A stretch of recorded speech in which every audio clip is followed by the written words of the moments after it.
Bueno, a todos, bienvenidos a este conversatorio sobre San Jerónimo y su quehacer y su significado para que sea bíblico. Este es un espacio que estamos realizando aquí para el Seminario Mayor Santiago Apóstol, con el deseo pues, de ir conociendo, creciendo en nuestra vida académica. Sean todos ustedes muy bienvenidos. Quisiéramos empezar este espacio de vida académica con una oración. Yo los invito a que nos reunamos en el nombre del Padre, y del Hijo, y del Espíritu Santo. Amén. Ven Espíritu Santo, ven por la poderosa intercesión del Inmaculado Corazón de María, tu amadísima esposa.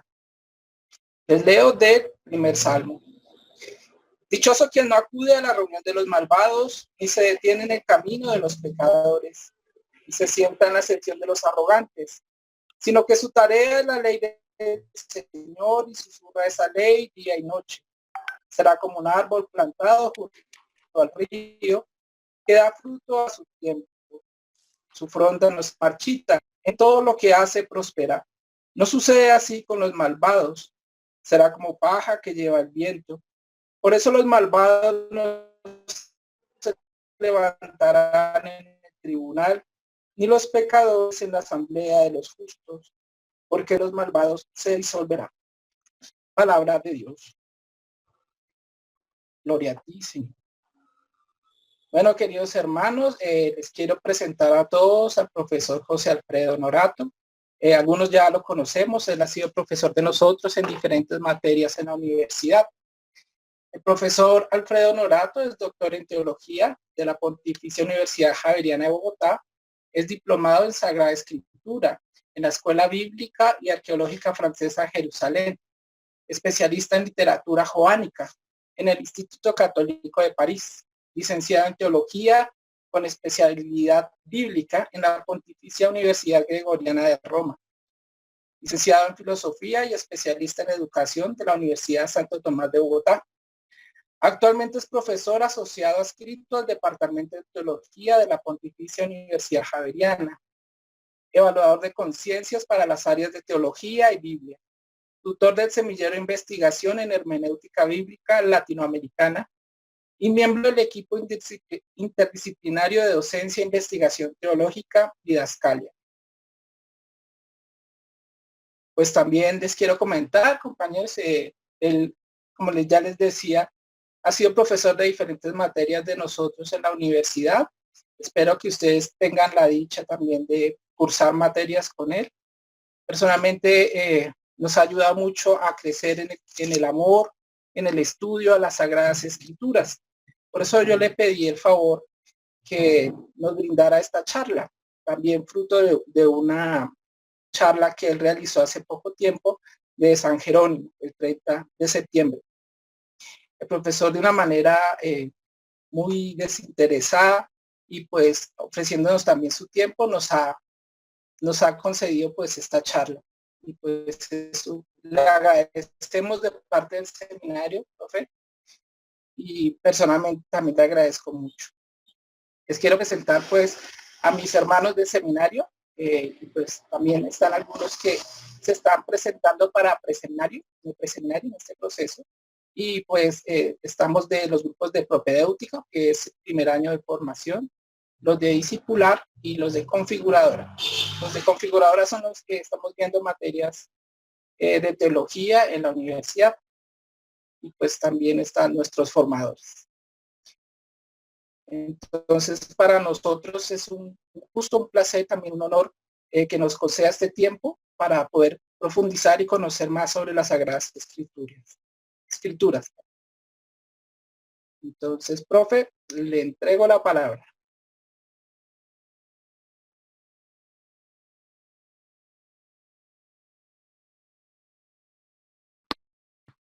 Ok, muchísimas gracias a todos, a ti, Carlos, por la invitación, la cual acepté con muchísimo gusto, porque sé lo que significa para todos nosotros y también en sus procesos de formación.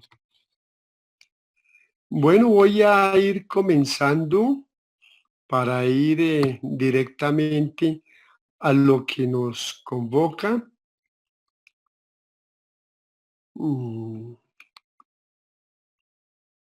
Entonces, Perdón, profe, me faltó una cosa, pues dime. comentar con la metodología, ¿no? Entonces el profesor Alfredo nos dará la charla. Durante, si ustedes desean hacer alguna pregunta, me la pueden enviar por mi WhatsApp. Al final de la charla yo se la realizaré al profesor Alfredo. Perfecto, muchas Muchísimas gracias, gracias. Carlos. Tengan la bondad y me cuentan, ¿se ve en mi pantalla? Sí, señor. Sí, ahí se ve, sí, sí. Sí, señor. Sí, señor. Excelente. Muchísimas gracias. Si acaso llegase a fallar la transmisión, que puede pasar, tengan la bondad y me lo hacen saber para que yo no siga un poco por sí solo, ¿de acuerdo? Bueno, como Claro, lo profe. decía ya Carlos, vamos a proceder de la siguiente manera. Son las 4:10 de la tarde. Yo quisiera hacer mi presentación, digamos que de aquí hasta las 5 de la tarde o un poquitito más, vamos a ver. Pero me parece importante también que no solamente sea mi presentación de aquí para allá, en una sola vía, sino que también podamos dialogar un poco. Y por eso resulta sumamente importante que por favor no dejen perder sus inquietudes. Vayan mandando por el chat las preguntas, los interrogantes, los comentarios a Carlos y que Carlos vaya tomando nota y entonces así después de mi presentación podemos hacer una ronda en la que él nos comparta algunas de las preguntas, yo respondo y luego quizás pasamos a una segunda ronda, ya miraríamos.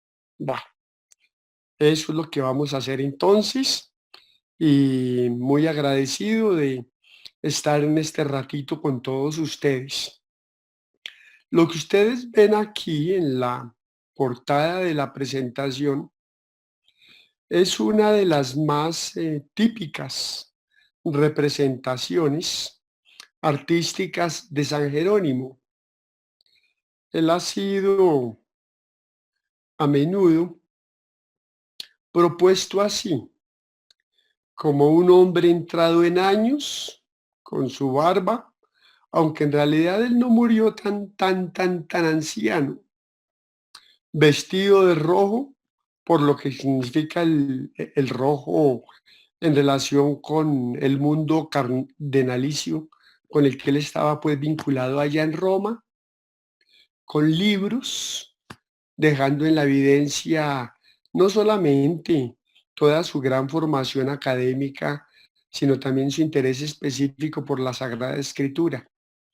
Y se le ha representado con un león, porque según una antigua tradición, habría encontrado a este león o a un león herido y le quitó la astilla que el león tenía en su pata y no lo dejaba caminar.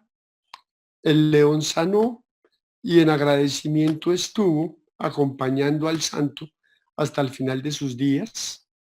Después habría muerto de pena moral sobre la tumba de San Jerónimo, pero unos buenos siglos después se desestimó esta leyenda y se cree que se le puso a San Jerónimo, pero que en realidad esa leyenda se refiere a otro santo que por la cercanía o por el parecido con San Jerónimo pudieron ser confundidos.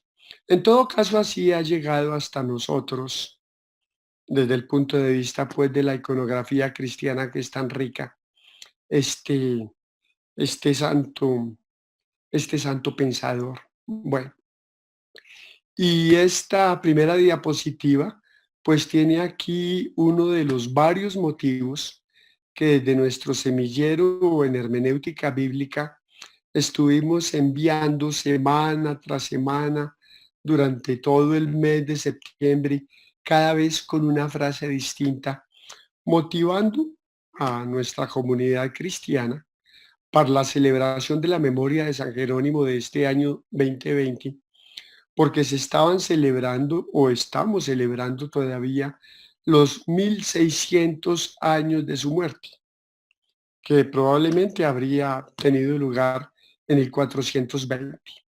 1600 años de la muerte de este personaje.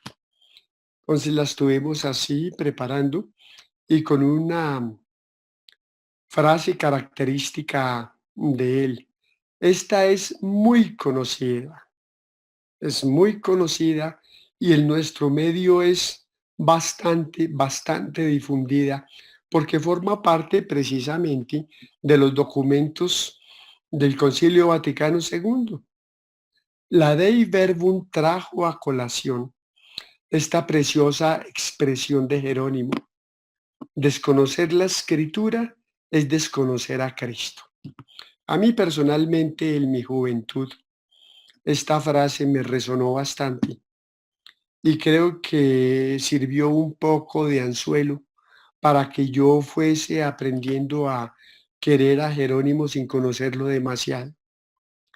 Bueno, para mí Jerónimo brilla y ha brillado no solo por su santidad, sino sobre todo por lo que él hizo para la Iglesia como traductor de los textos de la Sagrada Escritura, en una época en la que era todavía difícil acceder a la literatura y acceder a la literatura en lenguas corrientes.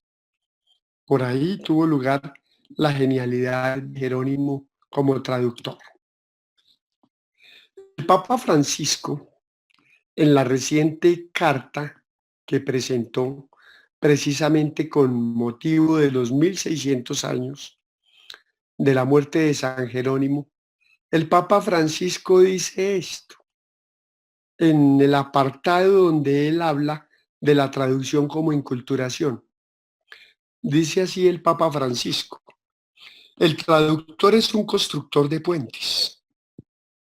¿Cuántos juicios temerarios, cuántas condenas y conflictos surgen del hecho de ignorar el idioma de los demás y de no esforzarnos con tenaz esperanza en esta prueba infinita de amor que es la traducción? O sea, figúrense ustedes, el traductor, constructor de puentes, pero lo que vemos debajo, en las palabras del Papa Francisco, es que como constructor de puentes, está obligado a no ignorar el idioma de los demás.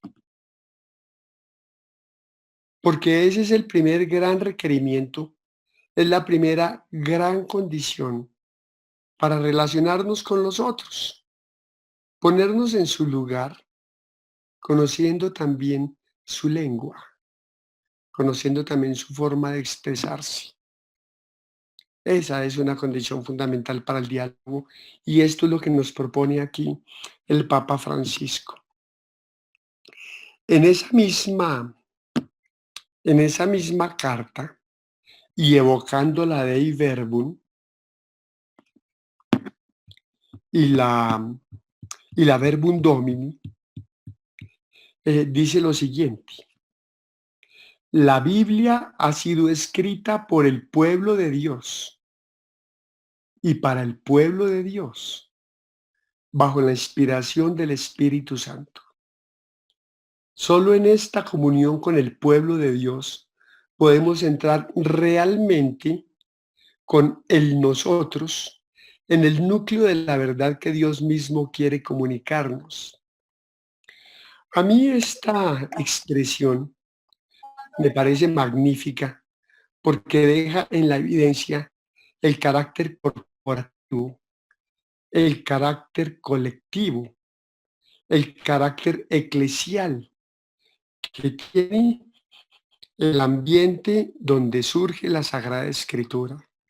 Y desde ese punto de vista, uno tiene que dejar de lado la idea de pensar en escritores individuales. En realidad no los hay y son muy pocos los textos de la Biblia que se ajustan a esa lógica.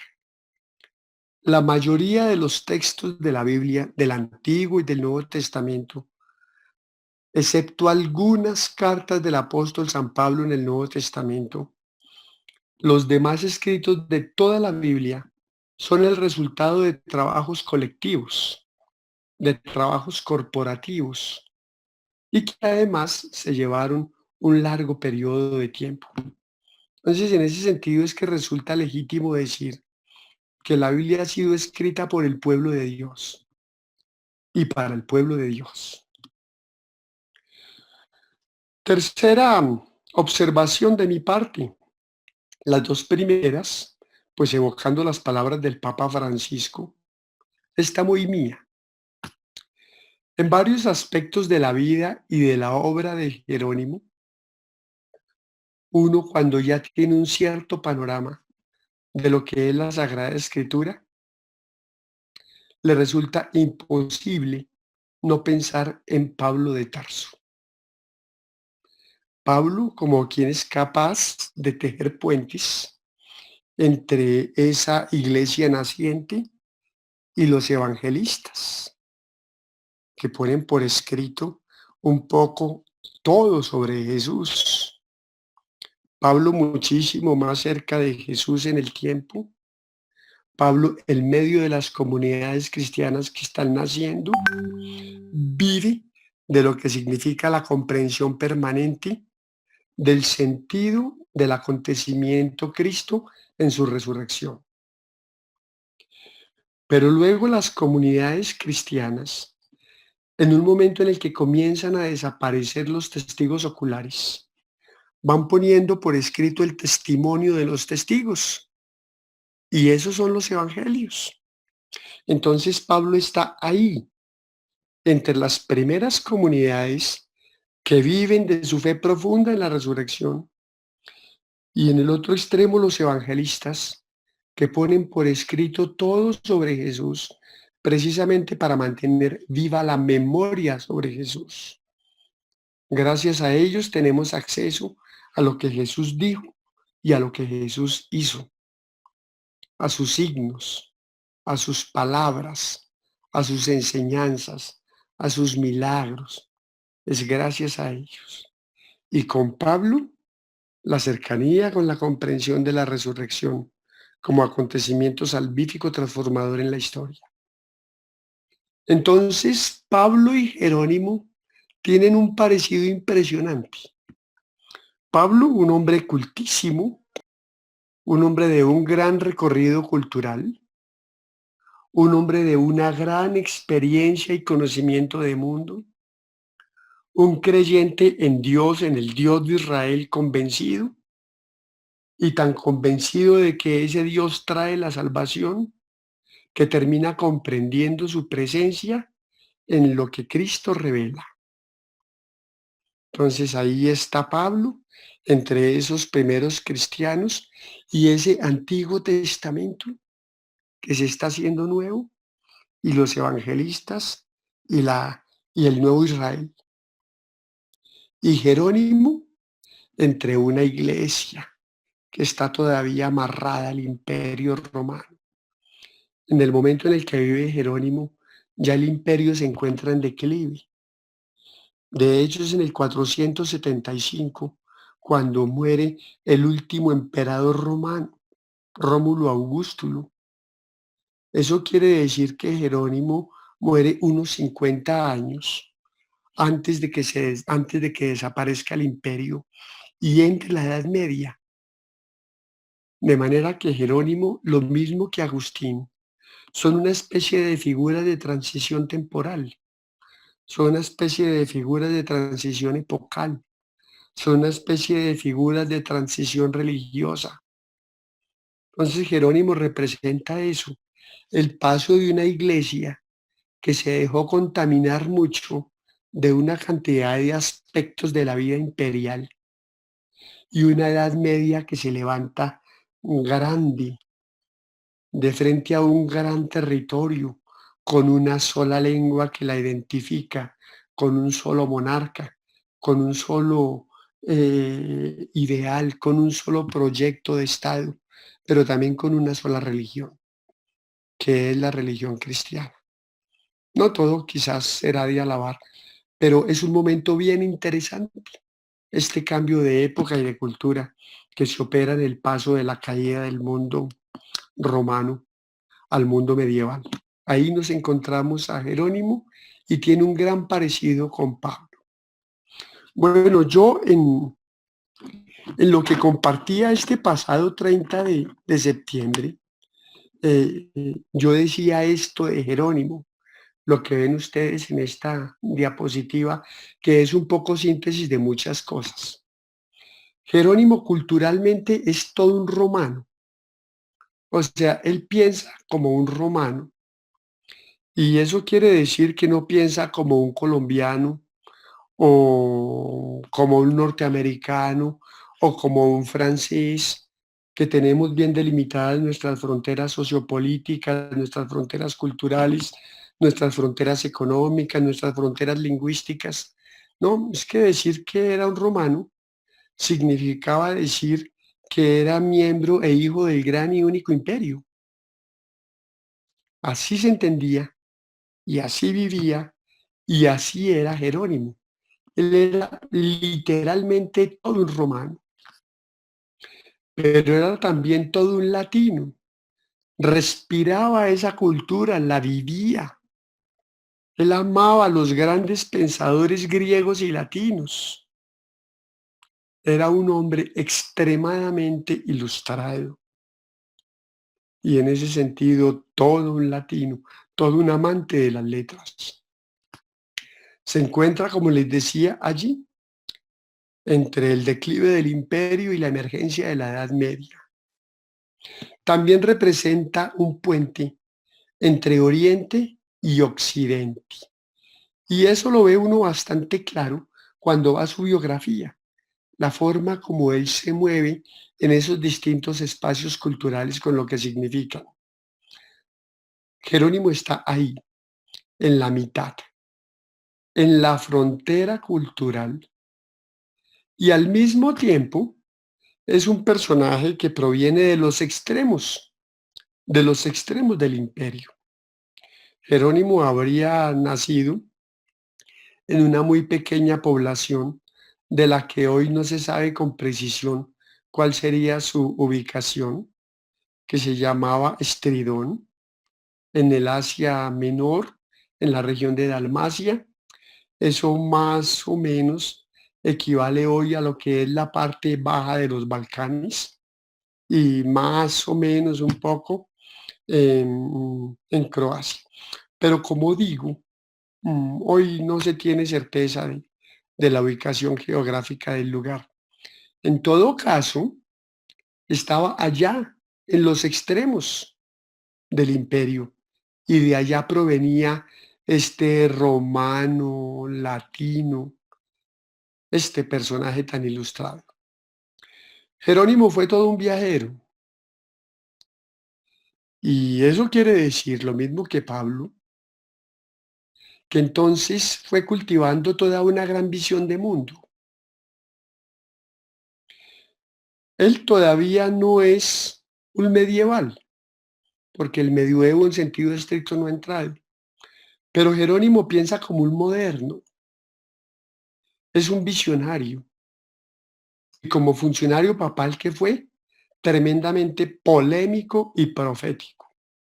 De hecho, no lo querían muchísimo en la curia romana y eso le vale que cuando muera el papa al que él sirvió tanto, incluso como traductor, eso vale que él decida entonces salir de Roma con la firme decisión de no volver jamás, y no volvió jamás, porque tenía también grandes detractores y serias dificultades de relación con una buena porción de lo que significaría para entonces la curia romana.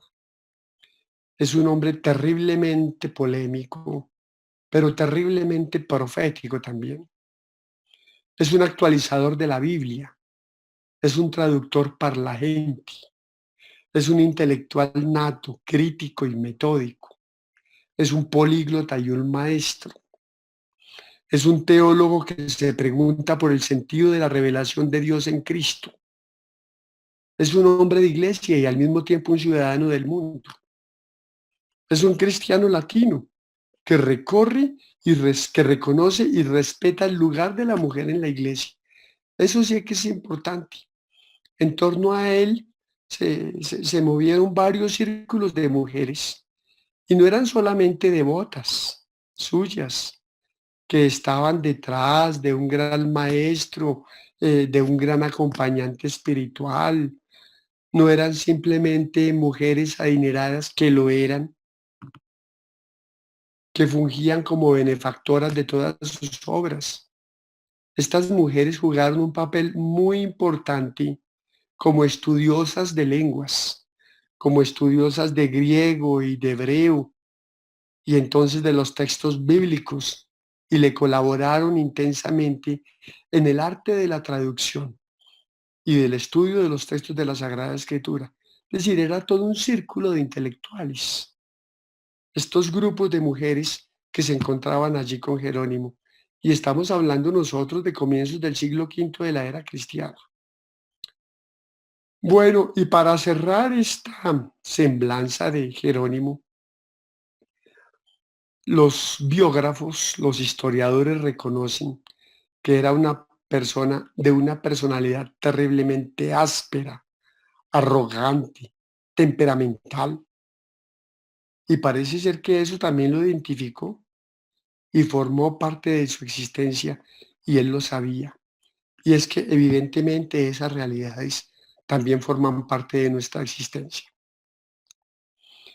Lo que voy a decir en este momento lo voy a decir en relación con Jerónimo, pero esto vale un poco para cualquier personaje que uno quiera estudiar. Recorrer a Jerónimo trae consigo el desafío de reconocer y entender sus itinerarios, pues esa es la clave que abre la puerta de la comprensión de sus realizaciones. Recorrer su itinerario geográfico. Lo mismo puedo yo decir de Juan, el evangelista, para entender mejor su obra, el Evangelio. Recorrer su itinerario cultural. Lo mismo puedo decir de los autores bíblicos. Recorrer su itinerario lingüístico. Lo mismo. Recorrer su itinerario académico.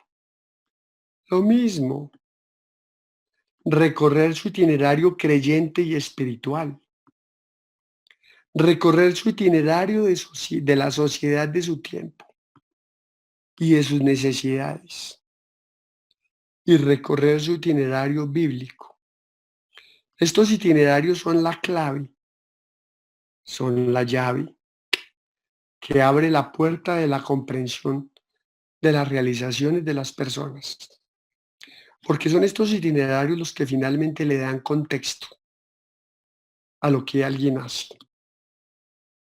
Jerónimo, vean ustedes, palabras del Papa Francisco. Jerónimo es el guía que asume responsable y sistemáticamente las mediaciones exegéticas y culturales necesarias para una lectura correcta y fecunda de la Sagrada Escritura. La competencia en las lenguas en las que se transmitió la palabra de Dios, el cuidadoso análisis y evaluación de los manuscritos, la investigación arqueológica precisa, además del conocimiento de la historia, de la interpretación, en definitiva, todos los recursos metodológicos que estaban disponibles en su época histórica, los supo utilizar armónica y sabiamente para orientar hacia una comprensión correcta de la escritura inspirada. Figúrense ustedes lo que se dice de este Jerónimo. La Federación Internacional de Traductores, la FIT, en el año de 1991, vean ustedes, casi al final apenas del siglo que acaba de terminar, en reconocimiento al gran traductor, instauró el 30 de septiembre como el Día Internacional de la Traducción. La Federación Internacional de Traductores no es un organismo confesional, no es un organismo católico, es un organismo de un carácter más plural, más amplio, eh, pero no propiamente confesional.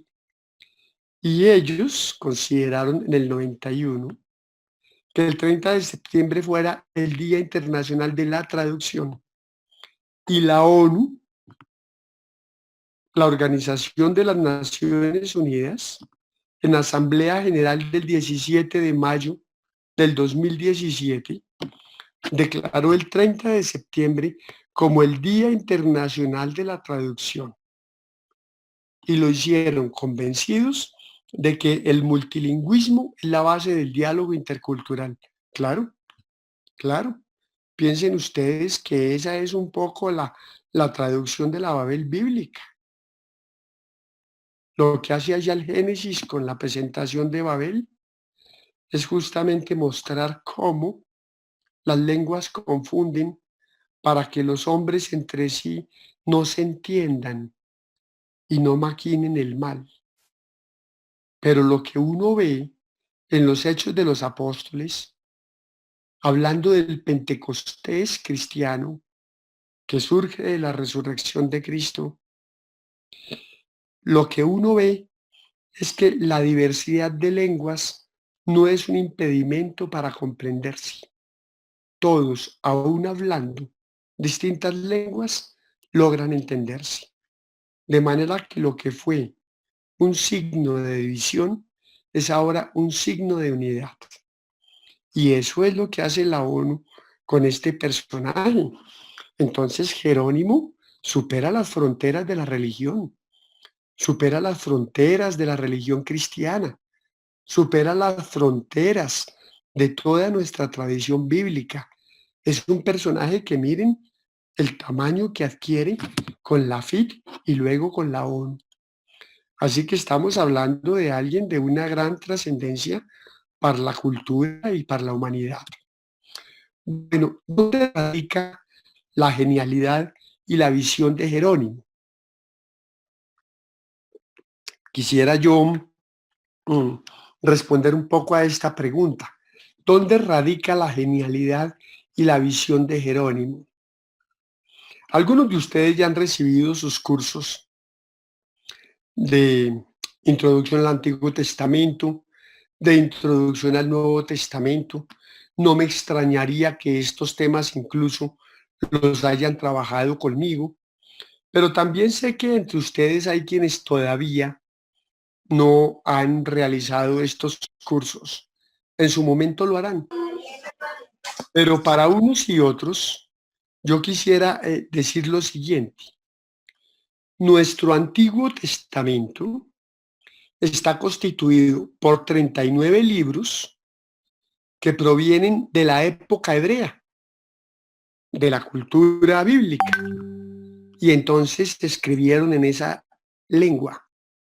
Y se habrían escrito más o menos entre los siglos VII y V antes de la era cristiana.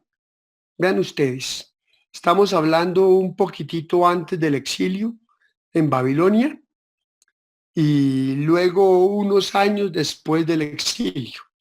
De modo que es en ese periodo inmediatamente cercano al exilio, es decir, el preexilio terminante, el exilio en todo su esplendor, y digamos que las primeras épocas del posexilio. Ahí se habrían escrito esos 39 libros en hebreo. En realidad poco tiempo, 7, una parte del séptimo, pues, sexto y una parte del quinto. Digamos que 2 o 3 siglos quizás. En ese lapso de tiempo, en ese periodo, se habría escrito esa literatura en hebreo. Pero si uno va, por ejemplo, a la historia, según nos la proponen los textos del Antiguo Testamento, Abraham es un personaje del siglo XIX antes de Cristo. Moisés es un personaje del siglo XIII antes de Cristo y con él el Éxodo. Entonces, eso significa que la Biblia nos habla de personajes que se encuentran, a ver, del 7 al 19, pues son 12 siglos. y del 7 al 13, pues son 3 y 3, más o menos 6 siglos. Perfecto. Los textos que nos presentan personajes históricos en la Biblia nos proponen figuras que se encuentran muy distantes en el tiempo de la época en la que se escribió sobre ellos. Entonces, en realidad, los textos del Antiguo Testamento provienen de un periodo de tiempo muy breve, del séptimo al quinto. Pero luego, cuando la cultura se globaliza con Alejandro Magno y todo el mundo antiguo se ve obligado a hablar la lengua del conquistador, entonces necesariamente se habla por doquier griego. Y el judaísmo de aquella época también termina hablando griego. De manera que toda esa literatura que se escribió en hebreo se tiene que pasar al griego para esas nuevas generaciones que ya no hablan hebreo. Pero en esa lengua surgen otros libros que ya no dependen de un original hebreo. Es así entonces como nuestro Antiguo Testamento se fortalece y dejan de ser 39 libros traducidos al hebreo, traducidos del hebreo al griego, para ser 39 más 7, es decir, 46. Pues esa literatura restante surge entre el siglo III antes de Cristo y el primero antes de Cristo, después de que se tradujeron esos 39 del hebreo al griego en el siglo III, a mediados del siglo III antes de Cristo. Ese es nuestro Antiguo Testamento, de manera que pasó por dos filtros lingüísticos. El filtro hebreo primero, muy robusto, muy fuerte, y luego el filtro griego, traduciendo todo al hebreo, pero generando también otros textos sin dependencia de un original en hebreo. Este asunto que les estoy proponiendo aquí es fundamental para entender algunas de las diferencias que tenemos con los cristianos reformados, especialmente las diferencias relacionadas con la Biblia, porque tenemos que hablar de dos cánones del Antiguo Testamento que se inspiran justamente en esto. El canon católico, el nuestro, el que está constituido por los 46 libros, proviene de la literatura hebrea traducida al griego y de los libros que surgieron en griego. El canon reformado solamente considera como canónica la literatura que proviene de los textos aparecidos primeramente en hebreo, es decir, los 39. Nosotros, en nuestra tradición católica, hablamos de los protocanónicos, los 39, y los deuterocanónicos, los 7, que provienen de la tradición griega. Ese es nuestro Antiguo Testamento. El Antiguo Testamento reformado solo tiene los 39. Hasta hace unos buenos años, unas buenas décadas, los cristianos reformados cultos, perdón, ellos se expresaban acerca de nuestro Antiguo Testamento de manera un tanto desobligante, diciendo que la Biblia cristiana católica en el Antiguo Testamento estaba constituida por los 39 libros inspirados y 7 libros apócrifos.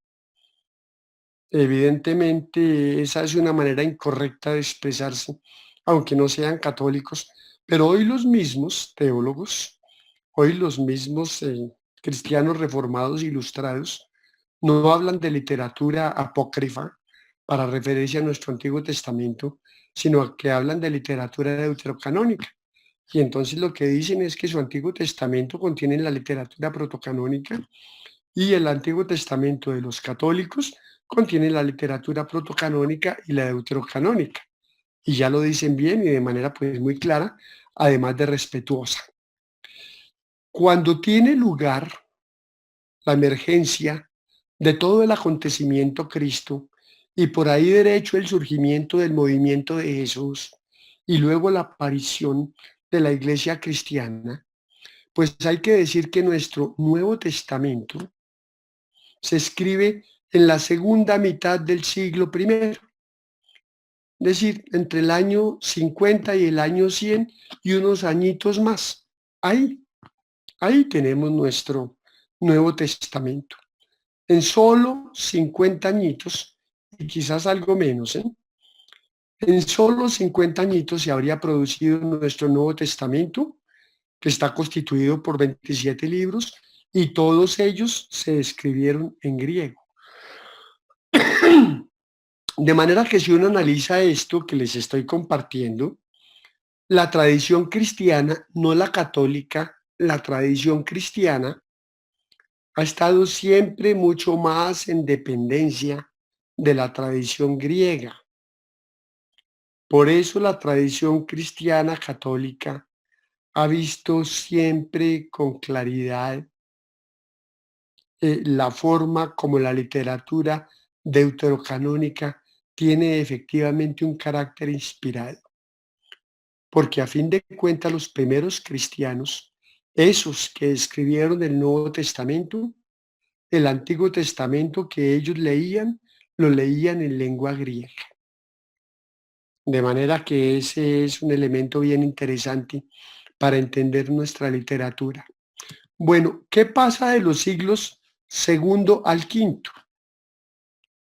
Pues que se transmiten los libros del Antiguo Testamento en hebreo para las comunidades judías y en griego para las comunidades cristianas. Y el Nuevo Testamento, pues el Nuevo Testamento se transmite en griego, que fue la lengua en que se escribió. Eso quiere decir que en el ámbito cristiano, la Biblia se transmite en griego, el Antiguo y el Nuevo Testamento, para todos nosotros, hasta el siglo V. Y es ahí, en el siglo V, donde comienza la Edad Media. Y es ahí donde está Jerónimo. Y entonces a Jerónimo se le pide que traduzca la Biblia para la única lengua que está hablando la cultura. Y esa única lengua que está hablando la cultura es el latín. Y para ese momento ya había algunas traducciones al latín de la Biblia. La traducción quizás más popular es la que hemos conocido con el nombre de la Vetus Latina, o sea, la vieja latina, la antigua latina. Eso. Y el Papa Damaso le encarga a Jerónimo que actualice la traducción, que dado el conocimiento que él tiene de lenguas y de toda pues la tradición bíblica, que se dé a la tarea de revisar la traducción. Y se da la tarea de revisar la traducción.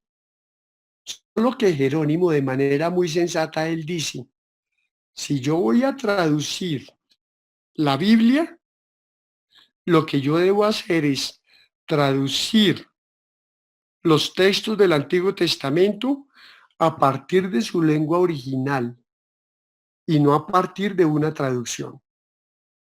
Y con ese criterio metodológico, entonces tradujo del hebreo al latín todos los textos del Antiguo Testamento. Y como todo el Nuevo Testamento se escribió en griego, pues lo tradujo del griego al latín. Si ustedes me están siguiendo el hilo, entonces supongo que deben naturalmente suponer que Jerónimo tuvo dudas a la hora de traducir los libros del Antiguo Testamento que habían surgido en griego. Y tuvo, en fin, ciertas reticencias, pero terminó reconociendo el carácter inspirado y los tradujo. Ahora, la traducción griega que existía en uso del Antiguo Testamento, la traducción griega de los 70, la Septuaginta, le sirvió también a menudo para confrontar que también estaba él traduciendo del hebreo al latín.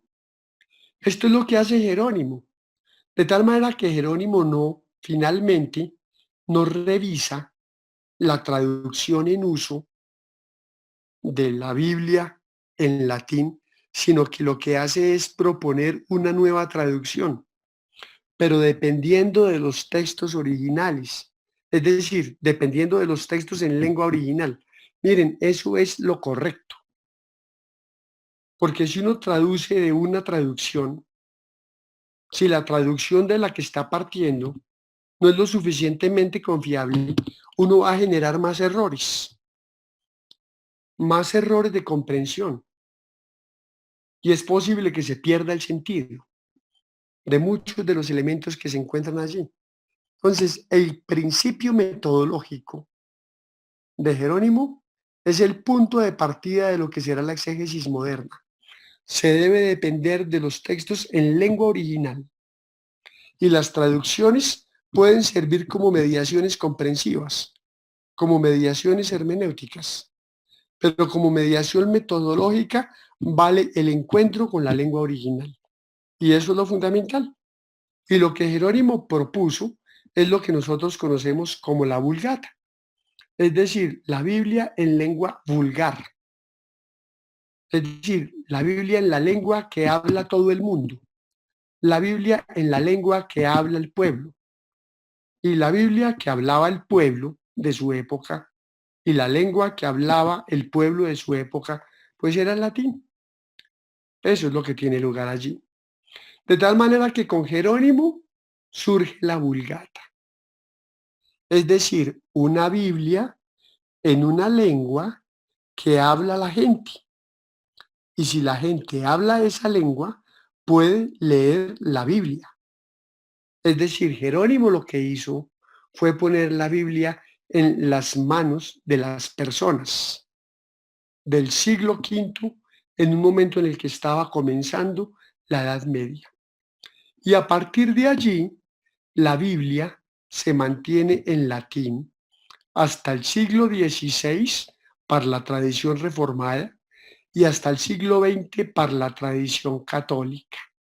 Es decir, 4 siglos más de presencia de la Biblia en latín. Nosotros solemos pensar que son 4 siglos de encierro de la palabra encerrada por el latín. 4 siglos. Son 4 siglos de diferencia que tienen en todo caso impactos interesantes en lo que significa la transmisión de la Sagrada Escritura. Nosotros por eso tenemos que hablar de una exégesis protestante y de una exégesis católica. Y aquí yo quiero invitarlos a que tengan muy presente esta diapositiva porque es fundamental. ¿Qué es lo que hacen en el siglo III los que nosotros llamamos los 70, que según pues una antigua tradición habrían sido 70 o algo más, pero por darles un buen nombre, una cifra bonita, dijeron los 70 y la comenzamos a llamar así la Septuaginta, o sea, la Biblia de los 70 en plural? Lo que ellos hacen en el siglo III antes de Cristo es traducir los textos del hebreo al griego, porque ya nadie habla hebreo. Mejor dicho, hebreo solo habla un grupito chiquito de judíos que vive en un país chiquitico. Bueno, todavía no existe el país, todavía no existe quizás esa noción y esa realidad, pero que habla un grupo étnico particular conocido con el nombre de judíos allá en la región de Palestina. Pero el mundo como tal, el mundo conquistado por Alejandro, ese habla la lengua de Alejandro. Y la lengua de Alejandro es el griego, es el bello griego que surgió con los grandes pensadores griegos del siglo IV, Sócrates, con Platón, con Aristóteles, allá. El genio de estos personajes del siglo III antes de Cristo es haberse dado la tarea de poner la revelación en hebreo en una lengua que pudiesen leer todos, o sea, el griego, ¿Qué es lo que hace Jerónimo? Lo mismo, poner la Biblia en una lengua que puedan hablar todos, o sea, el latín. Y les quiero decir esto, ¿qué es lo que hace Martín Lutero en el siglo XVI? Lo mismo, lo mismo, lo mismo. Muchas cosas no nos gustarán de Martín Lutero, muchas cosas no las entendemos y no nos ubicamos bien allá en su época, muchas cosas no las aceptamos confesionalmente quizás, pero Martín Lutero fue un visionario. O sea, él no lograba entender cómo la Biblia tenía que ser leída en una lengua que nadie entiende, en una lengua que la gente ya no habla y que cada vez se iba reduciendo más y más a ser solo la lengua de un pequeño grupo en un pequeño estado llamado el Vaticano. O sea, lo que Martín Lutero ve es que la cultura ya cambió en el siglo XVI. El latín ya llegó a su fin y se han identificado las fronteras socioculturales de los pueblos y entonces existe la frontera política de Italia con España, con Francia, con Inglaterra, con Alemania, con Portugal. Y los portugueses hablan portugués y los españoles de España hablan esa otra lengua y los del Lacio entonces hablan el italiano y los franceses allá de la región gala pues hablan el galo, el francés. Entonces, ¿qué es lo lógico? Que los franceses lean la palabra en francés, los alemanes en alemán, los ingleses en inglés y así sucesivamente. Y por eso Martín Lutero se da la tarea de traducir la Biblia al alemán y lleva a cabo la primera traducción de la Biblia a una lengua moderna. Para la muerte de Martín Lutero, que es en el año de 1546, cuando está teniendo lugar la celebración del Concilio de Trento, que es la dura reacción del catolicismo contra la Reforma, para esa época, dicen los biógrafos, que ya se había revisado por tercera vez la traducción de la Biblia al alemán. Figúrense ustedes, ya se había revisado por tercera vez la traducción de la Biblia al alemán. Una cosa absolutamente impresionante. El primer texto completo que se imprimió en la imprenta de Gutenberg fue la Biblia. Y es el libro que más existe impreso en todas las lenguas del mundo. Entonces, Martín Lutero lleva a cabo la realización de esa convicción, poner la Biblia en la lengua que habla la gente. Y la lengua que habla su gente, porque él es alemán, es el alemán. Y entonces se da la tarea de traducir la Biblia al alemán. Pero ¿cómo lo hace? Siguiendo el mismo criterio de Jerónimo. La Biblia hay que traducirla a partir de las lenguas originales. Y por eso traduce el Antiguo Testamento del hebreo al alemán y el Nuevo Testamento del griego al alemán. Esa es la razón, entre otras, por la cual Martín Lutero decide no traducir los textos deuterocanónicos y considerar que el Antiguo Testamento debe preservar solamente los 39 libros, escritos originalmente en lengua hebrea. Pero fíjense ustedes que este es un asunto muy interesante. Pero como inmediatamente después tiene lugar la reacción de Trento a todo lo que había provocado Lutero y su movimiento de protesta, entonces lo lógico es que para salirle al paso a todos estos cristianos protestantes, el Concilio de Trento decida no traducir la Biblia. Y por esa razón la Biblia se queda para nuestra tradición en latín desde esta época, es decir, digámoslo bien, desde la época de Jerónimo hasta el Concilio Vaticano II. Ahora, eso no quiere decir que antes del Vaticano II en el catolicismo no existieran Biblias en lenguas corrientes. Claro que existían, pero eran de uso extremadamente restringido, porque el catolicismo nunca ha visto con buenos ojos que la Biblia esté en las manos de las personas así nomás, sin criterios, sin principios, sin ayudas, porque puede tener lugar y la libre interpretación, por ejemplo, y abre el paso a las desviaciones interpretativas. Es decir, eso puede ser y no ser. Nosotros hoy pensamos un poco distinto. Lo primero que hay que hacer en relación con la Biblia es leerla, antes que estudiarla, leerla. Y para leerla uno, ¿qué necesita? Pues tenerla en las manos. Entonces la Biblia hay que ponerla en las manos de la gente. Pero por eso cada vez entre nosotros las Biblias vienen mejor armadas, mejor traducidas y con muchos elementos pedagógicos para que las personas por sí mismas puedan llevar a cabo un buen proceso interpretativo.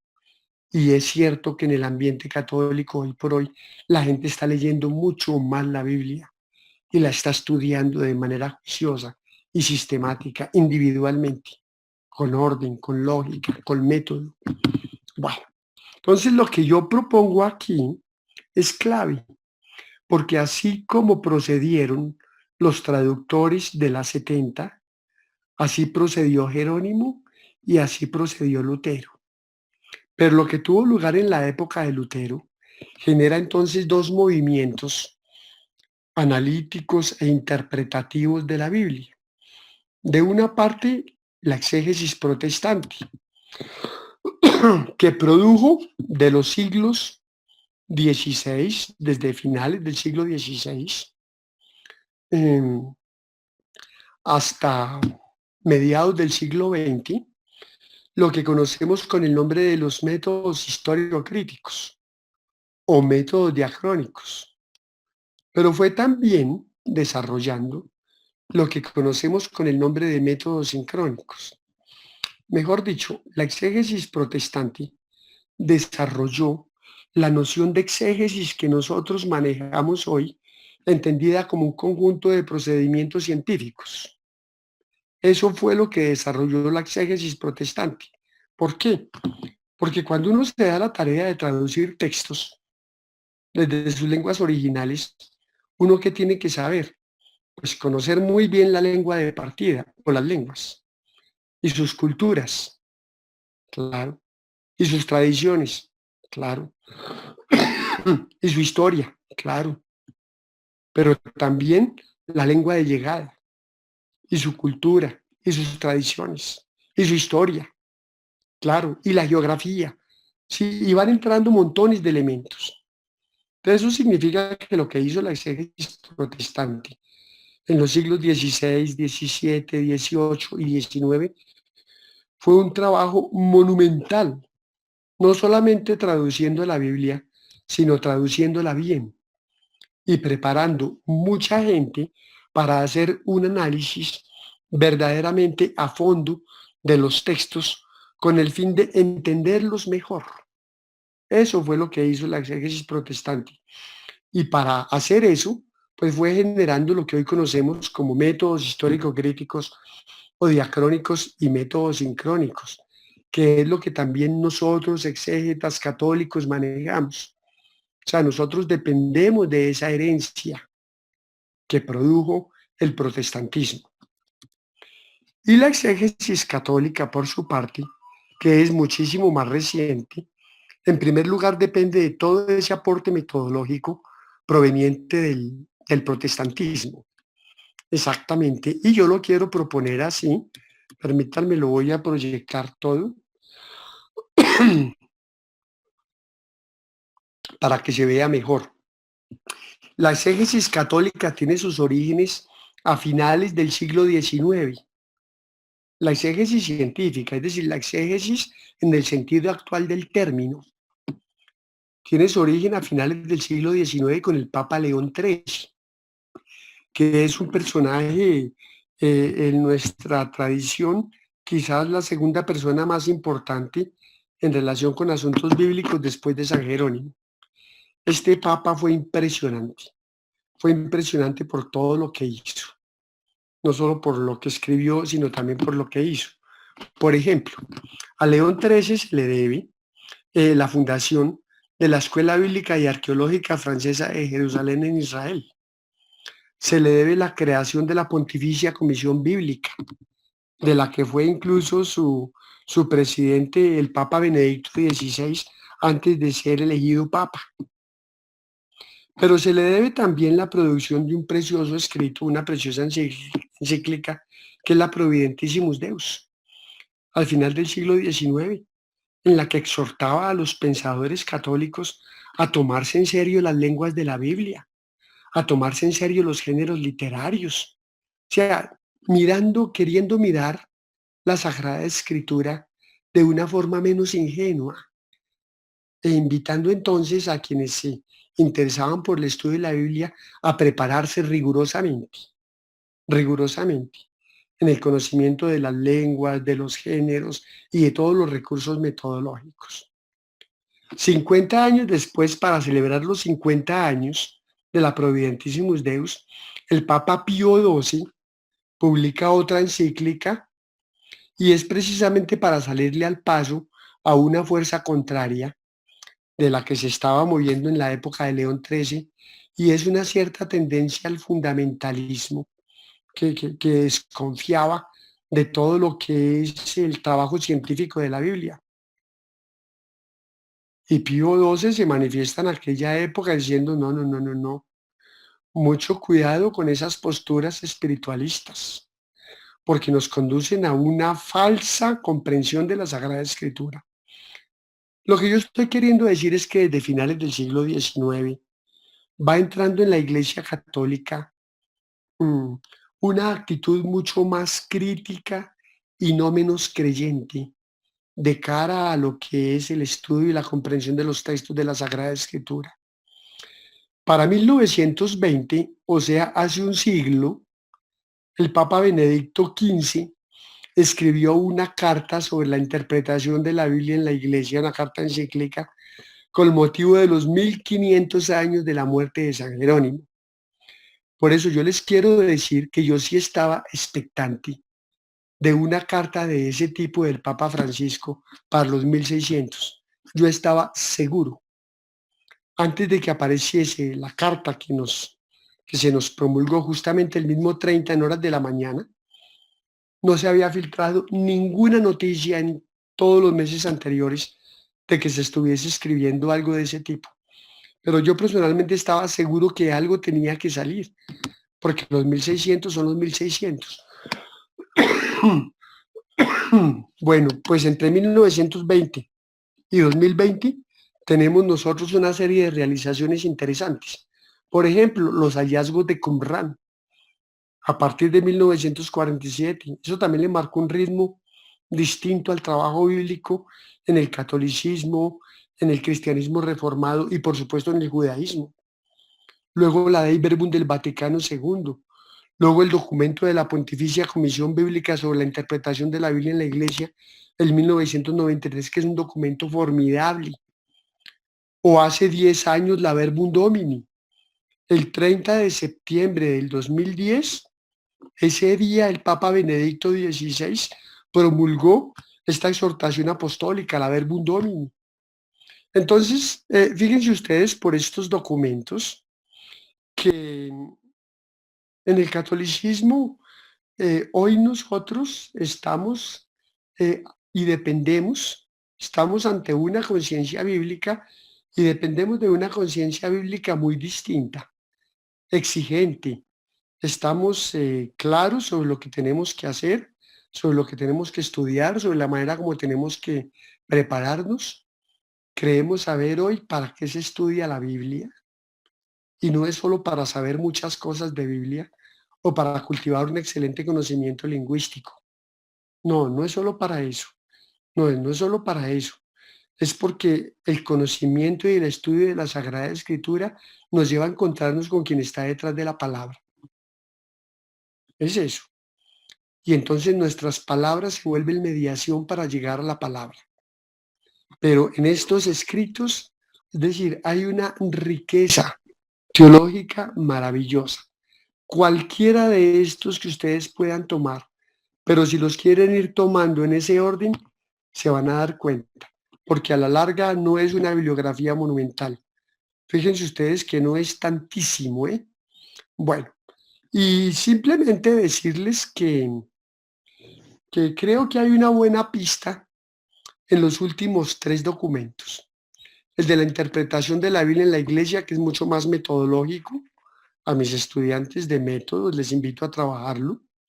Luego la Verbum Domini y finalmente la Scriptura Sacra Affectus. Creo que estos últimos tres documentos dan una pista valiosa para entrar en relación con lo que es la Sagrada Escritura. Bueno, y quiero terminar un poco con esta expresión del Papa Francisco, de su última carta apostólica. Las facultades de teología deben esforzarse para que la enseñanza de la Sagrada Escritura esté programada de tal manera que se asegure a los estudiantes una capacidad interpretativa competente, tanto en la exégesis de los textos como en la síntesis de la teología de la Biblia, de la teología bíblica. Y me gusta mucho esto, miren, asegurar en nuestros estudiantes una capacidad interpretativa competente. Me gusta como proyecto pedagógico y como proyecto teológico, que nosotros, profesores de Sagrada Escritura, nos podamos sentir con el encargo de formar a nuestros estudiantes como intérpretes competentes de la Sagrada Escritura. Eso, intérpretes competentes, intérpretes competentes. Y dice así él, uno de los problemas actuales no solo de la religión es el analfabetismo. Escasean las competencias hermenéuticas que nos hagan intérpretes y traductores creíbles de nuestra propia tradición cultural. Escasean las competencias hermenéuticas. Bueno, muy bien, eso es todo y termino con esta célebre frase de Jerónimo. Lee con mucha frecuencia las divinas escrituras. Que el libro santo no se caiga nunca de tus manos. Aprende en él lo que tienes que enseñar. Y miren lo bella esa frase para nosotros que somos profesores de Sagrada Escritura, para ustedes que van a ser pastores o que lo son. Miren lo bella esa afirmación, ¿eh? Que no se caiga nunca de las manos y que aprendamos de ella lo que tienen que enseñar. Bueno, y una invitación. Yo, ustedes saben que soy tutor del semillero en hermenéutica bíblica latinoamericana. Su nombre es Aprendiendo a ver de un modo diferente, básicamente porque esa es nuestra convicción inicial. La hermenéutica bíblica es una invitación a aprender a ver de un modo diferente. Bueno, y si en algún momento, yo le voy a enviar luego esto a Carlos, pero si en algún momento entran aquí por esta dirección a nuestro blog del semillero, van a encontrar una serie de recursos interesantes que les pueden resultar de enorme valor para su formación bíblica y para su formación teológica. Bueno, sin más, muchísimas gracias. Y entonces, pues nada, damos paso al siguiente momento. Carlos, gracias. Profesor, pues muchísimas gracias por este conversatorio. Le agradecemos por esta semblanza que se nos ha hecho de San Jerónimo, su contextualización, su figura y sus desafíos. Por recordarnos la figura actual de San Jerónimo para toda la humanidad. Esta sinopsis que nos ha hecho sobre la creación del Antiguo Testamento y del Nuevo Testamento y de la importancia de los idiomas que se necesitaron para realizarlas.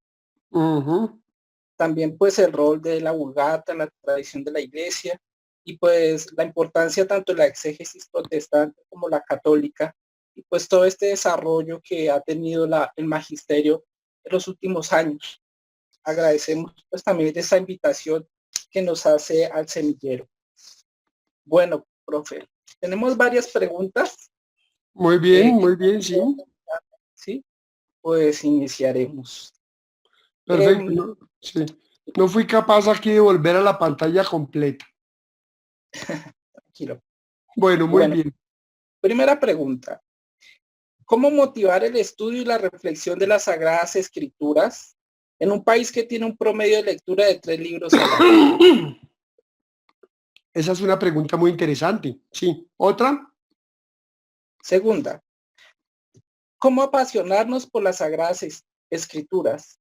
¿Cómo hacer para que sean un pilar de nuestra existencia? Otra pregunta es, la importancia de la palabra después del Concilio Vaticano II y cómo irnos preparando para llevar la palabra a nuestras comunidades. Ok, sí, está bien. Están bastante relacionadas. Están bastante relacionadas. Ya pude, sí, muy bien. ¿Por ahí las voy respondiendo?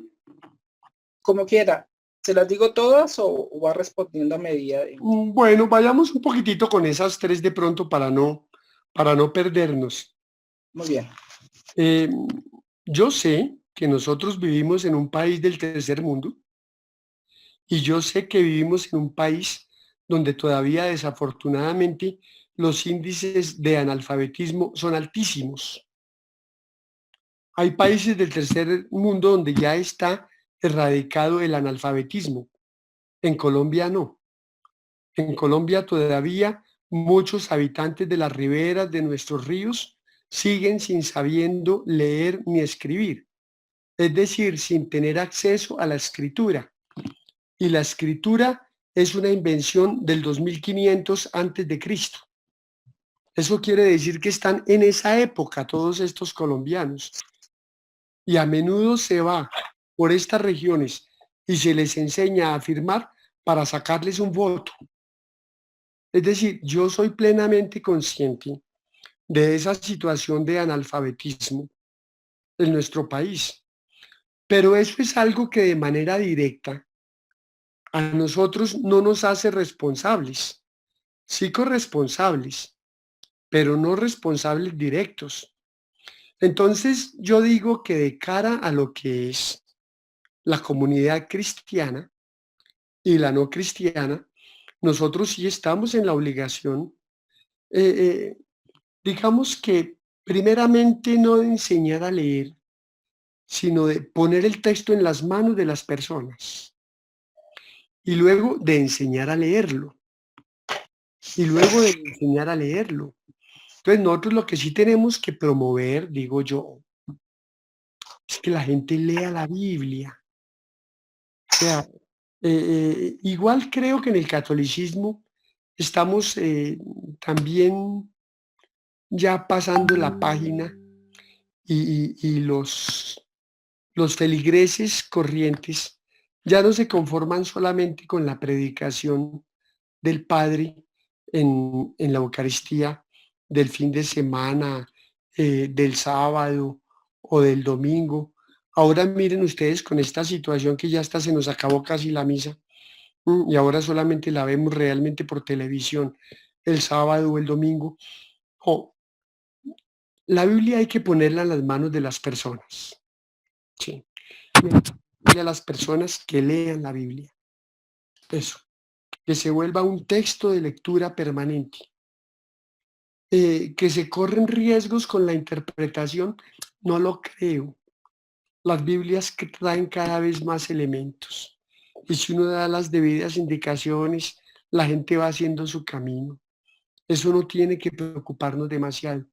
Pero luego sí viene la parte de enseñar a leer los textos bíblicos. Y ahí es donde podemos ir nosotros entrando lentamente, pero creo que eso también en buena medida depende, por ejemplo, de que ustedes, nuestros pastores, bíblicamente se preparen de manera sólida.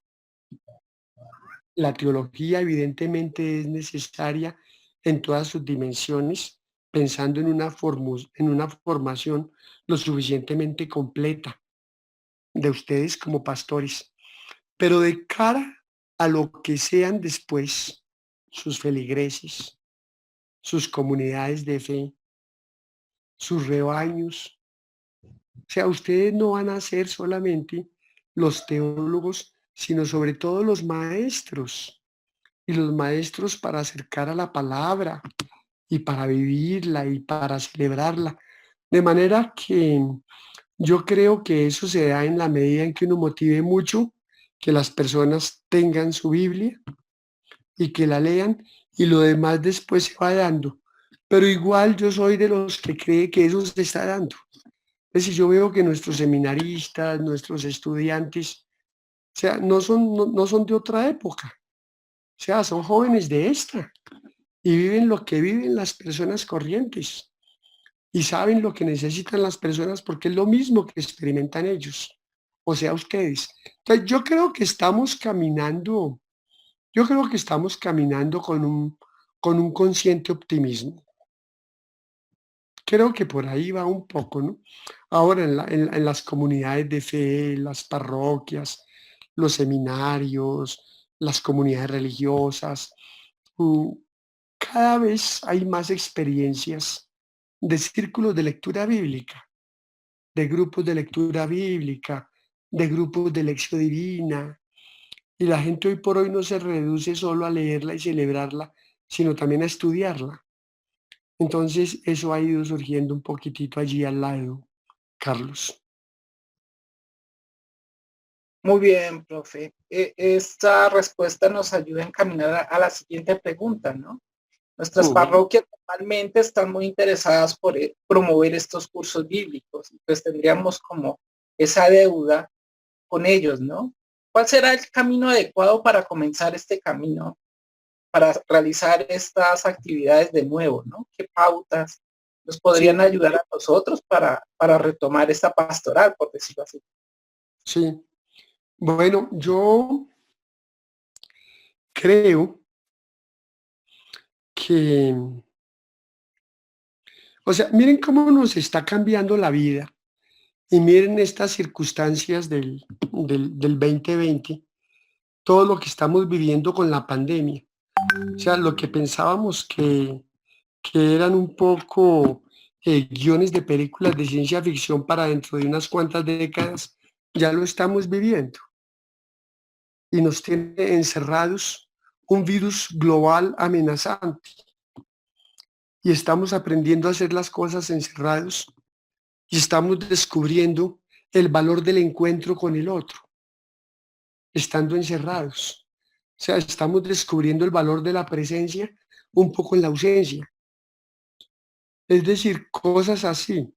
La iglesia misma está cambiando.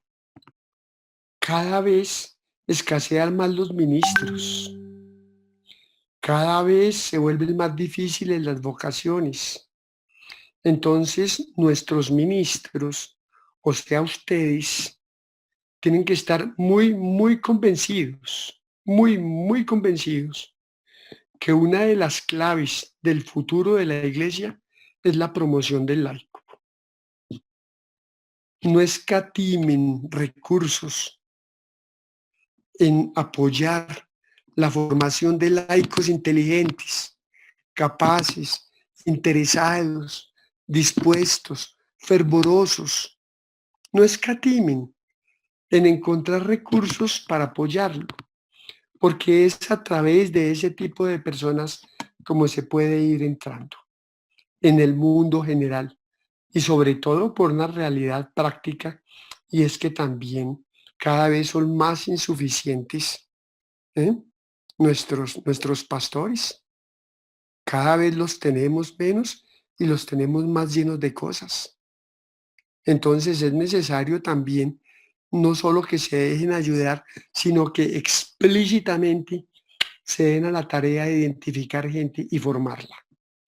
Yo creo que por ahí es un poco también parte del trabajo un poco en la línea de lo que significa la formación bíblica.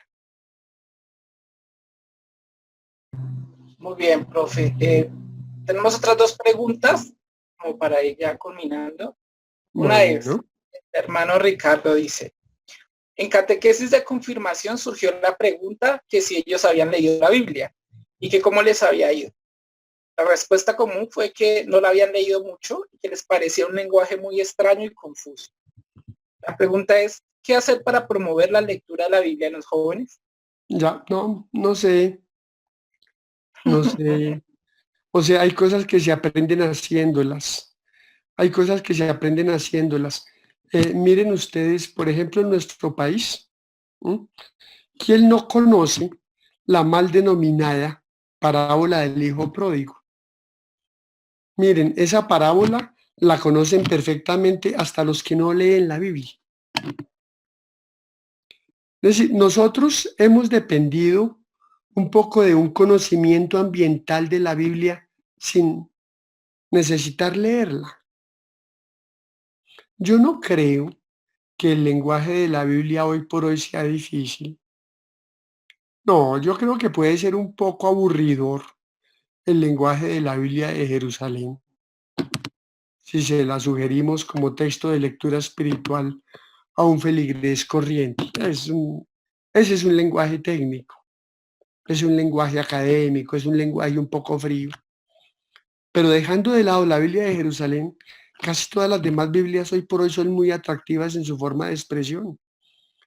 Yo pienso en la Biblia del peregrino, pienso en la Biblia del pueblo de Dios, pienso en la Biblia de América, pienso en la Biblia Dios habla hoy, en la Biblia latinoamericana. Son textos muy cálidos y son bastante comprensibles. No sé, yo creo que la idea es motivar, motivar. Cuando una persona está motivada para hacer algo, también mira cómo acceder a herramientas y a medios para lograr lo que quiere. Es lo que a veces lo confronta a uno como profesor. Uno sabe que uno tiene que comunicar información específica. Uno sabe que uno tiene la obligación de aportar conocimiento. Eso es lo propio de un profesor, en ese sentido. Pero para uno como maestro, y no solo como profesor, es esencial, es vital motivar a los estudiantes. Porque ¿qué sacamos si terminan saturados de conocimiento sin amar a lo que se orienta todo ese conocimiento? Entonces, si tratamos de dar un poco lo esencial, pero no desde el punto de vista del conocimiento, pero tratamos de motivar más, pues la persona termina un curso y sigue trabajando por sí misma, animada. Yo creo que con los fieles en general es un poco lo mismo, es decir, saber motivar y mostrar como esas otras dimensiones de una realidad.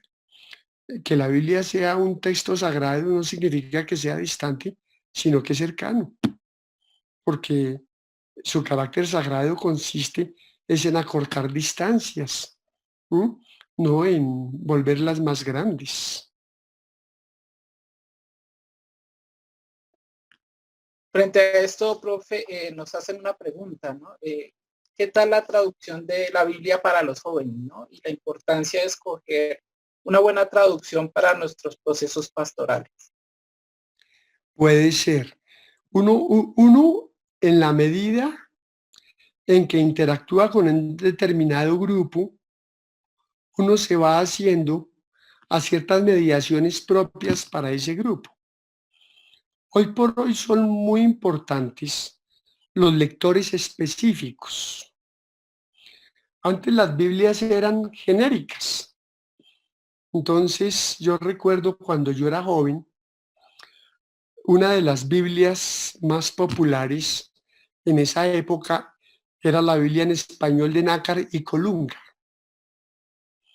una traducción preciosa al castellano por dos biblistas de Jerusalén y que fue la última versión de la Biblia en español que sacaron los dominicos Jerusalén antes de sacar la Biblia de Jerusalén.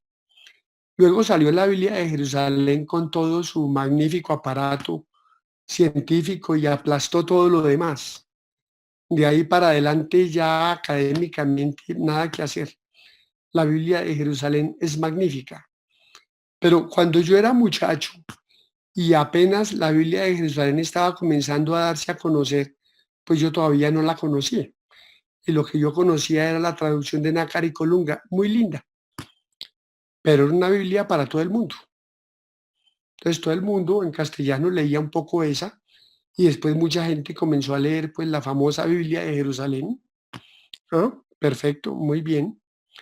Pero las últimas décadas del siglo XX y este siglo XXI se interesan cada vez más por los lectores específicos.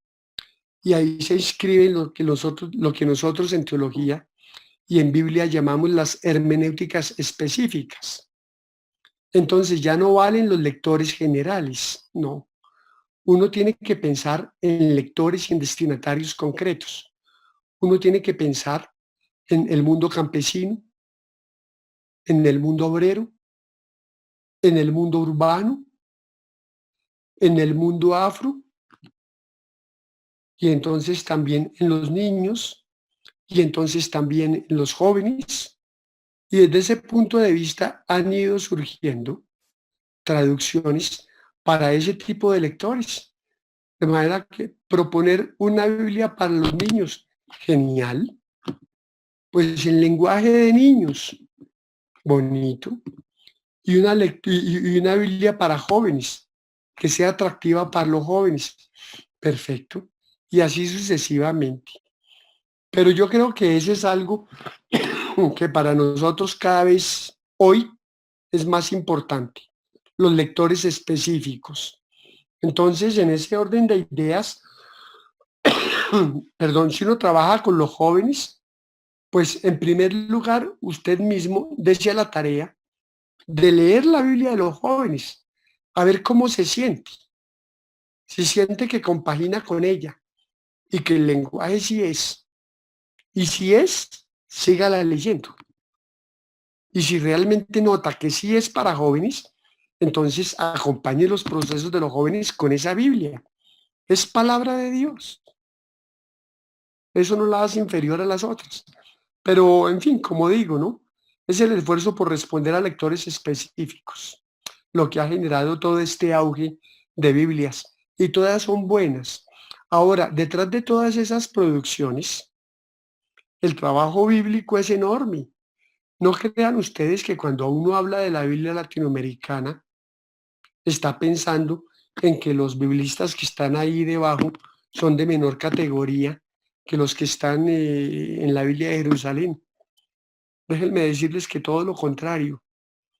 Es más difícil traducir para la gente que traducir para académicos. Entonces hay enormes trabajos teológicos formidables debajo de esas Biblias que llamamos, que solemos llamar Biblias dinámicas o populares. Muy bien, profesor. Otra pregunta. ¿Qué importancia tiene la lectura de los signos de los tiempos en la interpretación bíblica y cómo quitar el miedo a elaborar una propia interpretación a la luz de ello? Uno siempre interpreta a partir de lo que uno es y a partir de lo que uno tiene. Es como cuando uno se relaciona con una persona. Es decir, la relación con el otro se da a partir de lo que yo soy. Es imposible que sea de otra forma. Yo cuando interpreto el mundo, cuando lo leo, cuando lo conozco, cuando lo interpreto también con el mundo con el que yo me encuentro y con el mundo que yo traigo. Entonces lo mismo ocurre un poco con la palabra, pero eso no quiere decir que uno necesariamente termine creyendo que solo lo que uno comprende eso es lo que quieren decir los textos. No, claro que no. Uno tiene que saber reconocer el límite entre lo que a mí me parece acerca de las cosas y lo que son las cosas.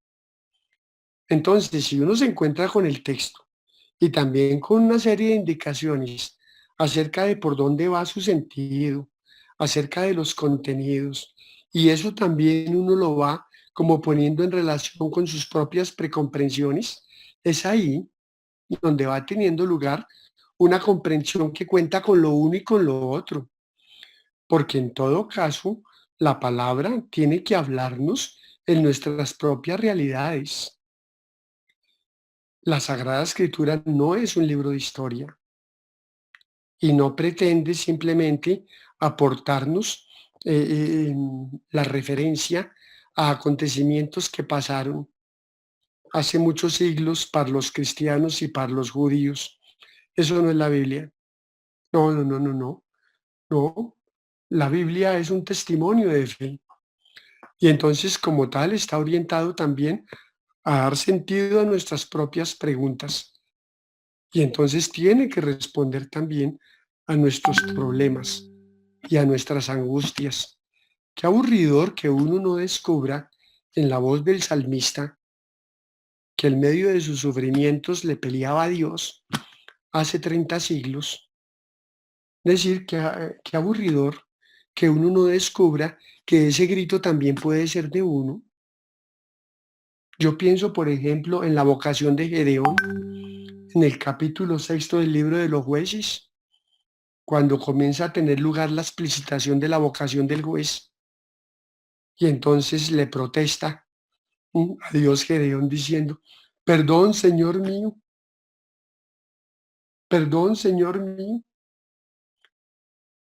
si tú estás con nosotros, ¿por qué nos pasa todo esto?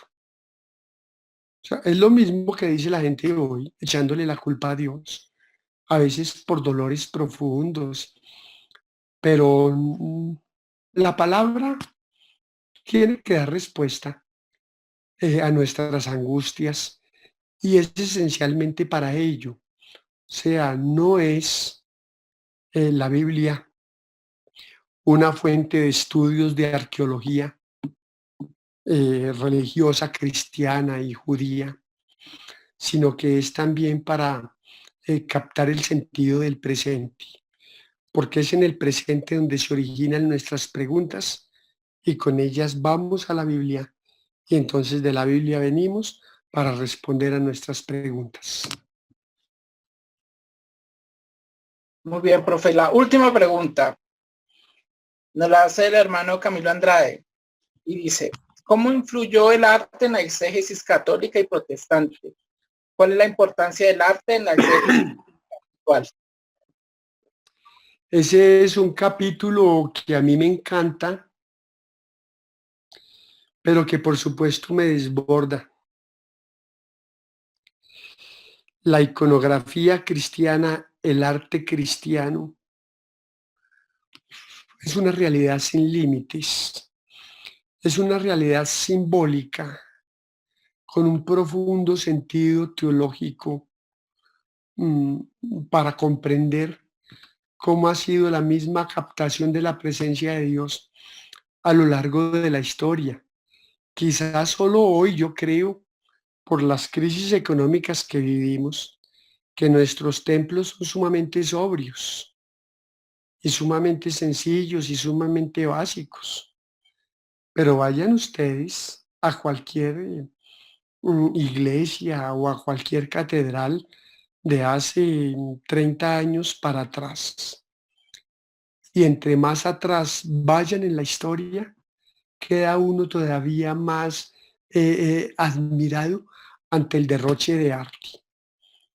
Y todo ese arte, no solo en la tradición cristiana, sino también en las otras tradiciones cristianas, no solo en la tradición católica, sino también en las otras tradiciones cristianas, habla de todo lo que ha sido la comprensión de la revelación y de la presencia salvadora de Dios en Cristo. Figúrense ustedes, por ejemplo, lo que significa para nosotros occidentales cuando nos encontramos con toda esa espiritualidad contemplativa propia de la, eh, propia de la sensibilidad oriental. lo que encontramos nosotros en sus íconos, lo que encontramos nosotros en sus lámparas y en sus luces, lo que encontramos nosotros en sus sombras, lo que encontramos nosotros en la forma como cubren las imágenes de los santos o de la Virgen María, dejando solo al descubierto su rostro y a veces su rostro en las su rostro y sus manos. Es decir, todo eso, la historia cristiana y todo el arte cristiano es un capítulo precioso. Es un capítulo precioso y es un espacio precioso para estudiar teología. No, incluso ese nuestro hoy, como digo, sencillo y sobrio. Bueno, profesor, muchísimas Bueno, gracias por este conversatorio, por la resolución de estas preguntas de parte del Seminario Mayor Santiago Apóstol. Queremos agradecerle por su tiempo, por su generosidad, tanto en tiempo como de conocimiento. También agradecemos pues la asistencia a todos mis hermanos del seminario, del preseminario, de Marcela. Muchas gracias por esa invitación al muy semillero. bien, muy bien. Dios nos le pague. Y pues quisiéramos invitarlos a terminar con una oración. Y pues precisamente nos llega también por la palabra, ¿no? Dice esa que nos recuerda ser hermano, que dice, Padre nuestro que estás en el cielo, santificado sea tu nombre. A nosotros tu reino. Hágase, Señor, tu voluntad, así en la tierra como en el cielo. Danos hoy nuestro pan de cada día.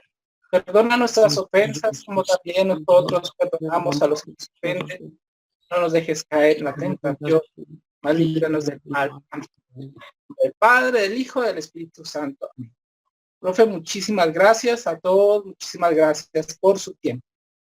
Bueno, con el mayor de los gustos y un saludo especial a todos los conocidos, a quienes veo por aquí. A ver, cuéntenme. A quienes veo conocidos. Vi a Leonardo. Leonardo, Sí, muy bien. Eric, tal vez. Carlos. Diego. ¿Quién más?